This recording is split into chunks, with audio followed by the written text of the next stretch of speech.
കുറച്ച് വ്യത്യസ്തമായ വളരെയധികം ഗുണങ്ങളുള്ള വിദേശത്തു നിന്നും നമ്മുടെ നാട്ടിലേക്ക് കുടിയേറിയ ഒരു ജിഞ്ചറാണ് ഇത്. കരി ഇഞ്ചി അല്ലെങ്കിൽ ബ്ലാക്ക് ജിഞ്ചർ എന്നറിയപ്പെടുന്ന കറുത്ത ഇഞ്ചിയാണ്. ഇതിൻ്റെ ഇലകളൊക്കെ കാണാൻ നല്ല ഭംഗിയാണ്. ഒരു അലങ്കാര ചെടിയായിട്ട് പോലും നമുക്ക് വീട്ടിൽ വച്ച് പിടിപ്പിക്കാവുന്ന ഒരു ഇഞ്ചി വർഗ്ഗമാണിത്. ഇതിന് നിരവധി ഗുണങ്ങളുണ്ട്.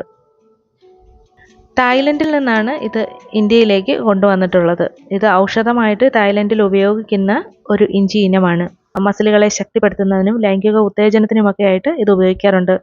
പ്രോസ്റ്റേറ്റ് ഗ്രന്ഥിയുടെ തകരാറ്, അതിൻ്റെ രോഗങ്ങൾ, ഗ്യാസ് ട്രബിൾ, അലർജികൾ, ഇതിനെയൊക്കെ ചികിത്സയ്ക്കായിട്ട് ഇത് ഉപയോഗിക്കുന്നു. അപ്പോൾ ഇത് ഡയറക്റ്റായിട്ട് എടുത്ത് നമ്മൾ ഇതിന് വേണ്ടിയിട്ടൊന്നും കഴിക്കരുത്. ഇതിൽ നിന്ന് ഉണ്ടാക്കുന്ന മെഡിസിൻസ് ആണ് യൂസ് ചെയ്യുന്നത്. അതുപോലെ ചെറിയ കുട്ടികൾ, ഗർഭിണികൾ, മുലയൂട്ടുന്നവർ, രക്തസമ്മർദ്ദം ഉള്ളവരൊക്കെ ഇത് കഴിക്കുന്നത് വിലക്കിയിട്ടുണ്ട്. വളരെ തീക്ഷ്ണമായ ഗുണങ്ങളുള്ള ഇഞ്ചിയാണിത്.